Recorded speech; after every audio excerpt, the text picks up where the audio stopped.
The Ride Home Rants podcast is brought to you by Reaper Apparel Company. Reaper Apparel offers a casual line of superb fit, finish, and comfort. We design for those who refuse to die slowly and choose to live untamed. For those who aren't afraid to face the dark, for the ones that thrive in it, and for those who can appreciate life through a grim lens. That's Reaper Apparel Company. Go to the link in the description of this episode, use the promo code Mike Bono, and get 10% off. Also, the Ride Home Rants podcast is brought to you by my own personal merch store, the Stupid Should Hurt merch store. I have hats, I have t-shirts, hoodies, coffee mugs, water bottles, notebooks, you name it, I've got it. The description and the link for that will be in the description of this episode. Also, right now, if you use the promo code WELCOME, I will give you 5% off of your first purchase. That's the Stupid Should Hurt merch store. Also, the Ride Home Rants podcast is brought to you by Tactical Brotherhood, all American-made apparel, which helps support the Second Amendment. You can also find all this in the description of this episode with the link, Tactical Brotherhood. Part of every proceed does go to helping veterans, as it is a very good cause. All American-made products made right here in Minnesota. Go and check them out. Use the promo code PATRIOT15 to get 15% off your purchase. Now, let's start the show. Welcome, everybody, to another episode of the Ride Home Rants podcast. This is, as always, your host, Mike Bono. I have a phenomenal Halloween special scheduled for us today, but first and foremost, the Ride Home Rants podcast is brought to you by my own personal merch store, the Stupid Should Hurt merch store. I have hats, as you can see here. I have coffee mugs. I have shirts, hoodies, sweatpants. I even got tennis shoes. Yep, I have tennis shoes. Stupid Should Hurt tennis shoes. I also have a great Halloween line that is out right now. If you use the promo code HOLIDAYEND, you will get 25% off of the Halloween collection. Great savings on everything I have. I got some new designs this year too as well. The link for that will be in the description of this episode. That being said, the Stupid Should Hurt merch store, Holiday End promo code, 25% off the Halloween collection. All right, now my guest today loves everything spooky. I couldn't have thought of a better person to have on for the Halloween special. I've also worked for this man too as well. He has his own drawings too as well. He's a phenomenal artist as well. Brandon Spicer joins the show. Brandon, what's going on, buddy? Thanks for joining. Hey, how you doing, man? Oh, I'm good, brother. I'm good. Getting ready for spooky season, which I'm sure you're in all year round. So it will. Yeah, absolutely. It's not a season; it's a lifestyle, my friend. Absolutely. I still remember you coming into work on Friday the 13th with your Jason mask, and it's just it's phenomenal. Yeah, absolutely. So what really got you into enjoying the spooky season? So what do you like about everything spooky? Man, so from what I can remember, when I was a kid, I grew up in a little village there in Hocking County, and I guess it's easy to say that my town was kind of like Mayberry. I mean, everybody knew everybody. You didn't lock your doors or anything at night, and this was back in our era when kids went trick or treating. It was nighttime. Yeah. And now everyone's doing it during the day for safety, which I get because, we live in crazy times. But, back in the day, it was nighttime and the whole town was involved with it. And it was amazing. More people decorated their house back then. More people participated in passing out candy. And it was an event. So I grew up, me and my cousin, we were close to the same age. We were practically like brothers. And it was always a big deal for us. We'd always go out together trick-or-treating. And then afterwards, my grandmother lived 2 houses down from the house that I grew up in. So afterwards, there would always be this little Halloween party in the carport beside her house. So a lot of people from the town would come over, and it was like a potluck type thing, and it was always just fun. And and Halloween was always the one type of year that, like my mom always said, you could be anything you wanted to be. Very true. I never thought of it that way. You can be whatever you want to be. Um, I mean, who doesn't want to be a homicidal maniac, right? I don't know. I sit in traffic. I'm sure you do on your commute to work and everything like that. So that's the most homicidal I get is sitting in traffic, is for sure. So I get that 100%. You definitely feel a lot like Michael Douglas in Falling Down, right? 100%. 100%. I feel like that. Oh man. So I get that, and I can't wait for trick or treat this year because now I went from dressing up as the homicidal maniacs and all the scary stuff to now I'm in dad mode with my 13-year-old, and it's how embarrassed can I make him during trick or treat. So I have that's great. I have a phenomenal outfit planned for this year, and I cannot wait because I have not told him what I'm doing. Because we just moved to a new town, so I am still going to be, not with him, but behind him and just making sure because of the crazy times we live in. But I am going as Ace Ventura, Jim Carrey, and I'm going to be standing chomping on gum, walking behind him how he walks with the head movements and everything like that. I have the Hawaiian shirt and everything, the striped pants. Like, I am so ready. And he has a girlfriend this year that he's going with, so that makes it even better for me as dad to just... Absolutely.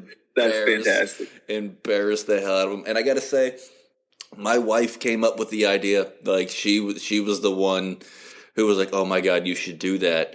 Because he went as a Ghostbuster last year, and I walked behind him blaring the Ghostbusters theme song on my phone as we walked up from house to house.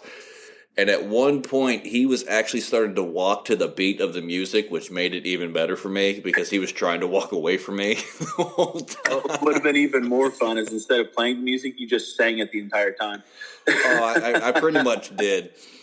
It was probably the best time I had trick-or-treating that I can remember was embarrassing him. So I had to one-up myself this year, and Ace Ventura is how I can imagine. Yeah, we always did everything we could in my house to keep the Halloween traditions alive. When I got too old to go out trick-or-treating, I kind of took over the house decorations. So I would literally take my vacation off from work to spend the week out preparing the front of the house for trick-or-treaters. And then every year my cousin and I would always dress up as something different. And then we would, scare the kids as they came up to get the candy. And everyone always wanted to go see our house, and we had so many people out there passing out candy. I think we had one year, I think it was our biggest year. I think we had like 10 different parents out there passing out candy. So it was a nice haul for the kids. Absolutely. But they had to go through the gauntlet to get that haul. You know what I mean? Absolutely. You're not going to make it easy for them. You can't make it too easy for them. No. I still, remember my mom never really was big on Halloween when I was little, going out trick-or-treat and everything like that. And then when she became grandma, it was like a switch flipped in her head, and she was like, all right, now she decorates the house to the nines for Halloween, and to the point now where she never dressed up for Halloween when we were little, me and my sisters. She dresses up every year now. And I'm sure you've seen the videos on TikTok and everything of people sitting on their porches and they think it's a stuffed animal or a mannequin, and then they jump out at the kids. She does that stuff now. Like, that's what she does now. And I'm just like, where was this mom when I was little? You're so much more fun as grandma. What happened? How does this happen? But yeah, she used to rag on me all the time for my costumes, because when I was little, it was, all right, how scary can I be? Who can I terrorize the most in my neighborhood? And it now is switched to embarrassing my son, which I think is a good switch to have. Yeah, I mean, at least you have goals. That's the You have important to. thing.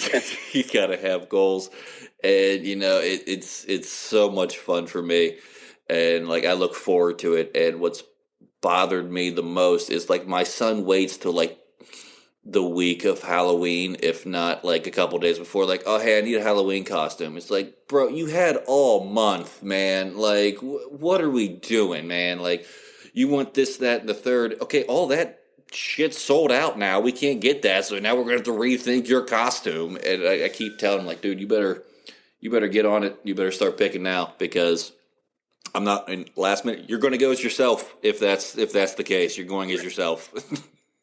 How old is he now? He's 13. Oh, wow. Yeah. Okay. Yeah, Yeah. He's at that very, easy to embarrass age.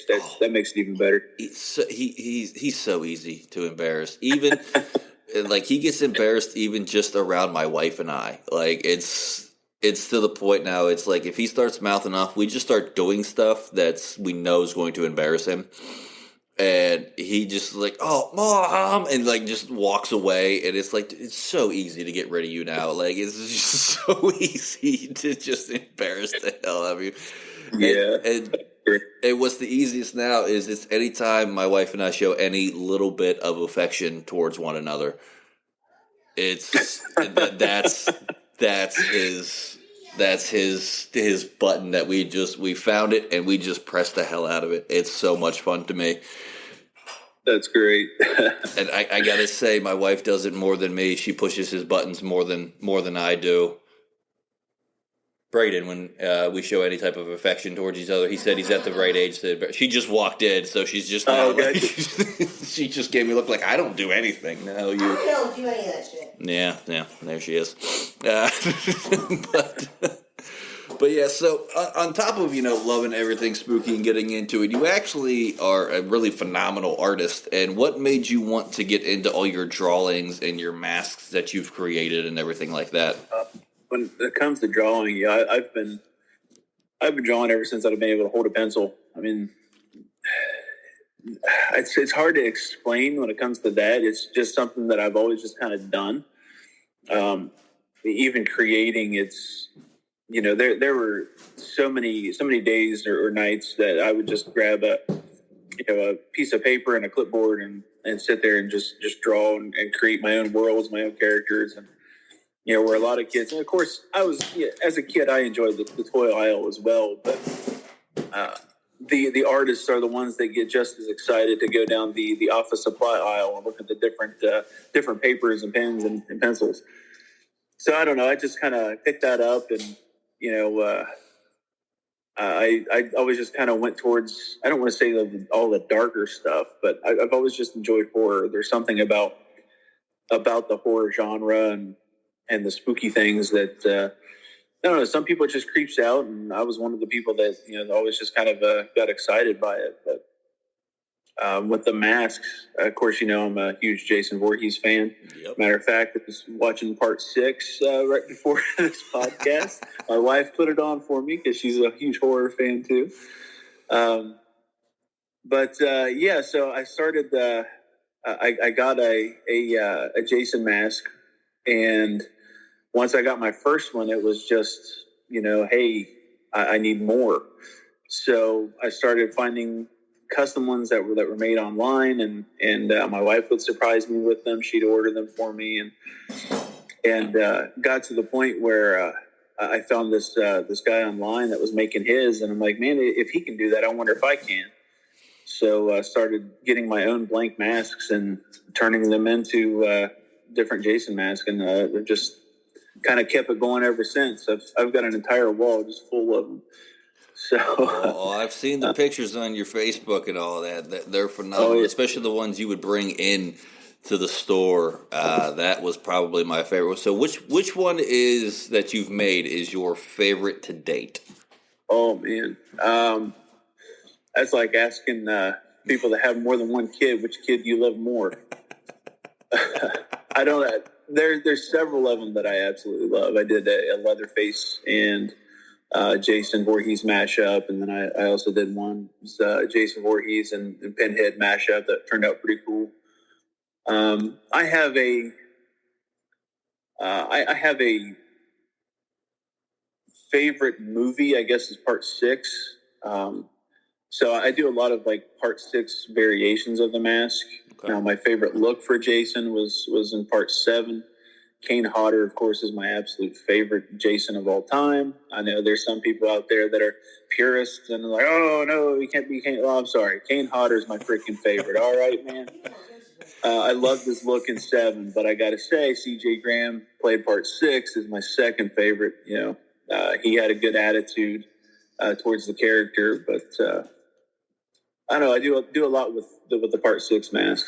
Yeah, and I don't know if anyone heard this, but my wife and we're big Ghost Adventures fans. Like, we watch that show religiously all year long, and Kane actually did a guest appearance on an episode of Ghost Adventures. Yeah. And as soon as you said that, she was like, "Hey, he was on Ghost Adventures!" Like, she she got excited about it because she knew one of the Jasons. So, what's your allure to Jason? Why Jason out of all the horror characters? I have a thing towards the big brutes, because I myself am a large individual. So you, man, come on. Yeah, I always like the big brute characters. Just unstoppable tank. That's what I like most about Jason. But at the same time, he's somebody that was just wronged, and he's a product of I guess injustice, and now everyone is feeling that wrath of what he went through. So I don't know. I like that idea. But yeah, Jason's just always been my dude. I love the look. I gotta say, I hated the sackhead Jason. I know there's people out there who's gonna be mad about that, but I hated sackhead Jason. I couldn't stand the look where he had the one eye and the pillowcase or burlap sack on his head, and essentially that was just kind of taken from The Town That Dreaded Sundown. So when they came up with the original idea and put that hockey mask on him, I mean, who wouldn't shit their pants when they see that in the woods, right? Absolutely, I 100% would. Oh man, yeah, that's. I mean, he's up there with favorites of mine, but I don't know. I don't know if I would even be able to pick a favorite horror character. I mean, he's definitely in my top 5. Freddy Krueger, I don't know why. I've always kind of been drawn to him a little bit, just as, Kathy Bates. As my wife says, Kathy Bates. I heard Kathy Bates. That's a good choice. Hey, it's the real people that scare the fuck out of you. That is true. That's why I keep my head in the horror movies. Try to stay away from the real people. Yeah, as most of you have known, if you've seen my act before any at all, is I hate people, and that's where Stupid Shit Hurt came from. Is this that I feel like Jason is probably should be the spokesperson for Stupid Shit Hurt. If that's because everybody in horror movies makes the dumbest decisions ever, and always in there and. Well, that's when you've reached adulthood and maturity, when you can actually relate and understand serial killers. It's not wrong. You should have been here for the beginning, because we talked about that because of how he got into it. He goes, who doesn't want to just be a homicidal maniac? Everybody has it in them. It's just what buttons push to get you to it. So, for anyone out there, I mean, you also sell some of your artwork too as well, right, Brandon? Yeah, absolutely. So where can everyone find that at for all the listeners out there? I do have currently some of my artwork on our Etsy page that me and my wife do. She makes a lot of earrings and whatnot. It's under Cry Havoc Creations on Etsy, and then we also have a booth that is up year round at Peddler's Junction in Lancaster, Ohio. Okay, all right. I didn't know you had the booth. That's pretty cool. Yep. And of course, anybody can always message me on my Facebook page, Brandon Spicer Art. Facebook.com/BrandonSpicerArt.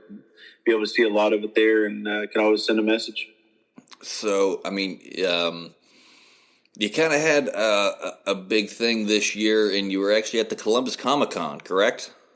No, it was Gym City Comic Con in Dayton, Ohio. Okay. Yep. Yeah, I knew you were at that one. was my first larger convention, and that was pretty fun. I would say, were you just like a little kid in a candy store there with? I was a kid in a candy store that was chained to a desk, and I couldn't get up and really look around a whole lot. I did a couple times very quickly, but so I always had to be as close to the table as I could, so I could be there for people coming in wanting autographs or wanting to buy art or what have you. My wife was there and was a trooper and right beside me the whole time helping out. So. Yeah, that's awesome to be able to get there and to be able to do that and have that booth there for sure. I see all your artwork on Facebook. I follow you religiously. I don't know if it's just because I've liked too many of the stuff, but you always pop up like on my newsfeed, like in the mornings when I'm drinking my coffee. So I check out what you got going on for sure. Everybody needs to go and check this man's artwork out. I mean, whether you like spooky stuff or not, or even if you're just a fan of artwork in general, like this is something you need to check out. He has phenomenal stuff, and he's a phenomenal artist. And I'm not just saying that because I know him and he's a friend. He's up there. Even if I didn't know him, he's a phenomenal artist. I appreciate that. It means a lot. Hey, not a problem. So I know we're running down near the end of the episode here, but I gotta know, other than Jason, who's your close second? Ooh, boy, that's rough. There's so many that I like. Pennywise is up there. Really like Bill Skarsgård's portrayal. It's really hard to beat the fantastic Tim Curry, and he's still holding him near and dear to my heart. But Bill Skarsgård really just dove in head first and did a phenomenal job with the character. Of course, I love Freddy, Pinhead, all the classics, Chucky, Shining. Love Jack Torrance in The Shining.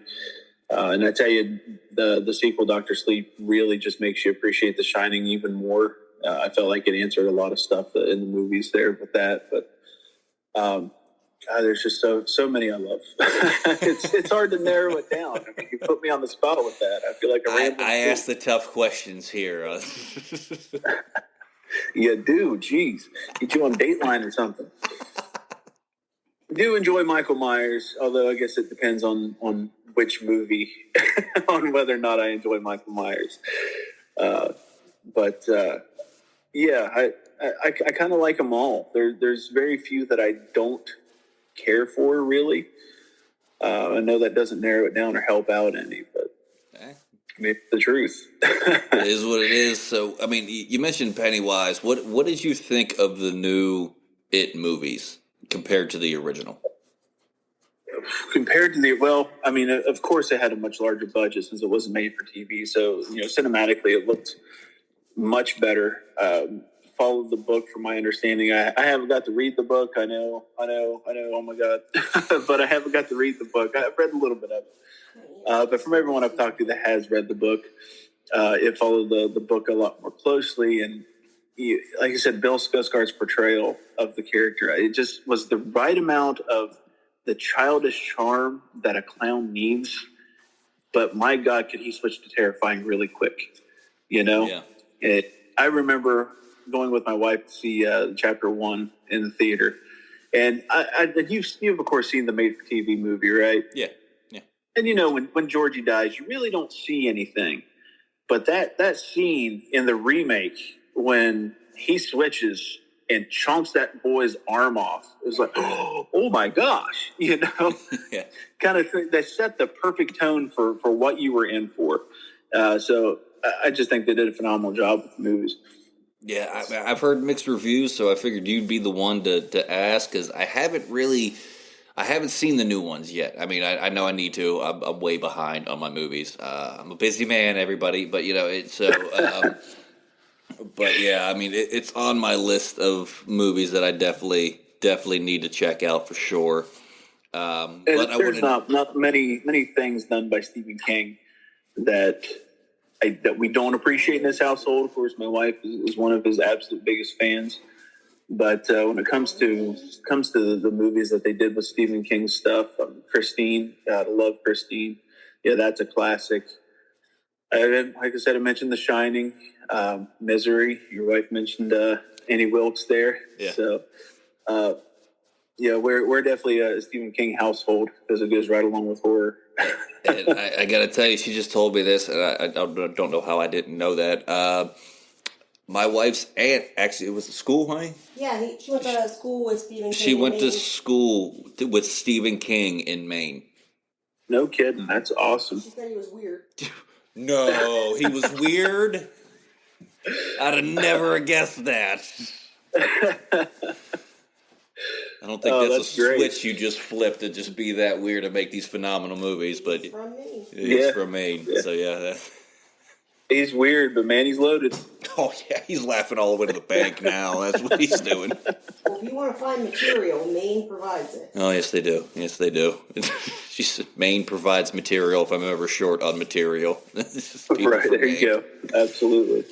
All right, but like I said, we are running down near the end of the episode, but Spicer, I know you know this is coming, but I got to get this segment in, and it is the Fast Fitty 5. Oh, boy. 5 random questions from the wonderful manager of the podcast, Johnny Fitty Falcone, and he made these all horror-themed for you, so they're going to be, they're probably some of his best questions. I got these this morning, so, I mean, I had a little bit more time than I usually get to read through these, but... these are perfect for me because I have to overthink everything. So here we go. Well, there's going to be a couple you're going to overthink then, I'm sure. All right, so question number 1.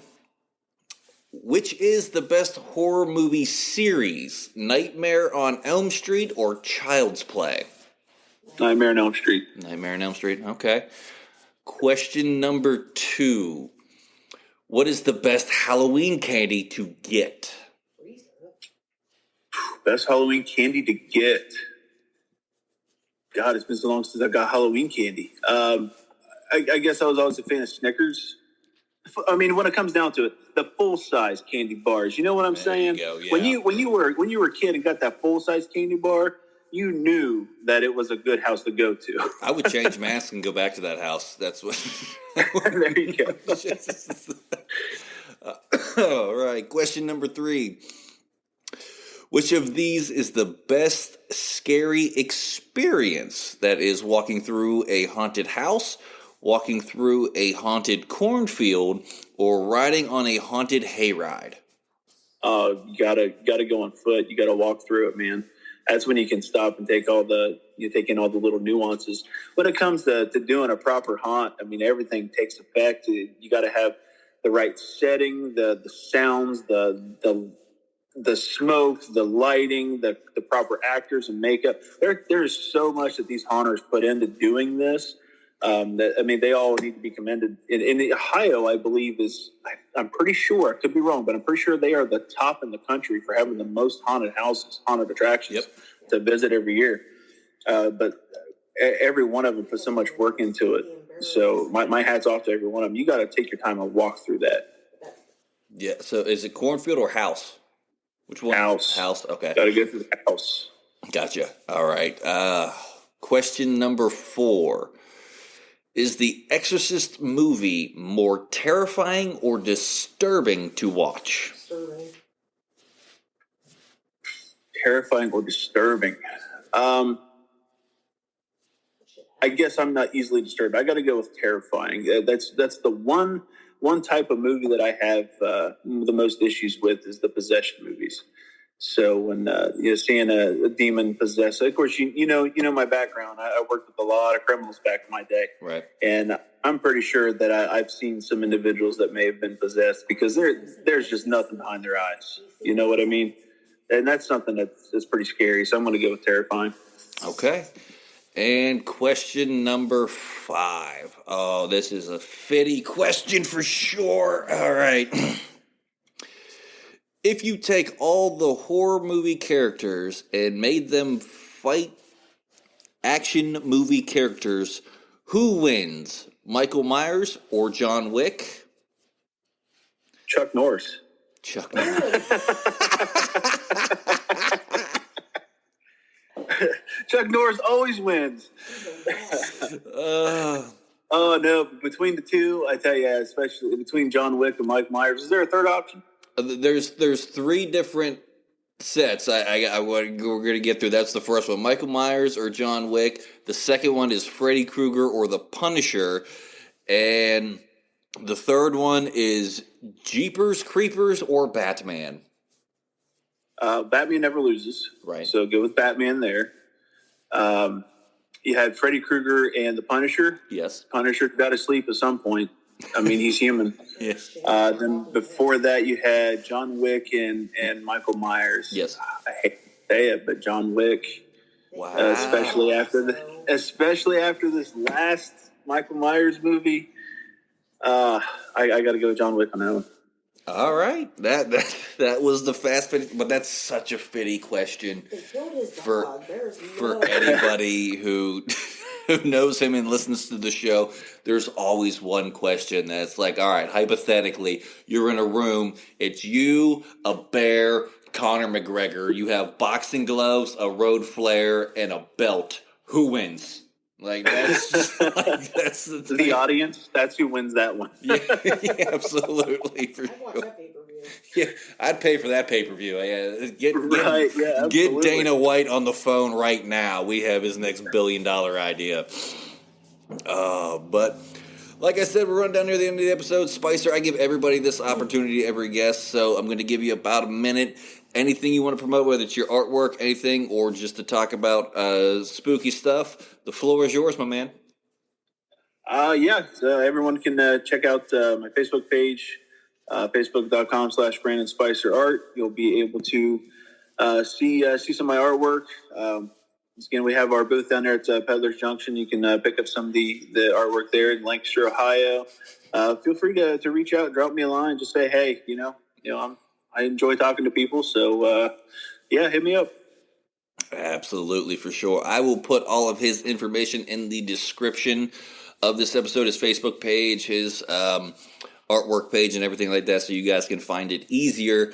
Spicer, it's good to catch up with you, my man, and I know you love talking about everything spooky, so thank you for being on. Thank you for having me on, man. Appreciate it. Not a problem, but that is going to do it for this week's episode of the Ride Home Rants podcast. As always, if you enjoyed the show, be a friend, tell a friend. If you didn't, tell them anyways. They might like it just because you didn't. That is going to do it for me. Happy Halloween out there, everybody, and I will see y'all next week. The Ride Home Rants podcast is brought to you by Dubby Energy. Energy drinks made for gamers, streamers, and podcasters alike. For gamers, streamers, and podcasters alike. Go to the link in the description where you can find the best energy drinks out there. Less caffeine than a cup of coffee. Also, no jitters and no crash afterwards. Use the promo code Mike Bono and get yourself 10% off. Also, the Ride Home Rants podcast is brought to you by my favorite sponsor of the show, and that is Shankit Golf. Golf apparel made for the everyday golfer. We might not go out and shoot a 6 under par. We're probably going to shoot a 6 over par, but this is going to give us the gear that's going to help us rocket on and off of the course. Go to the link in the bio, use the promo code Mike Bono, and get yourself 10% off there as well.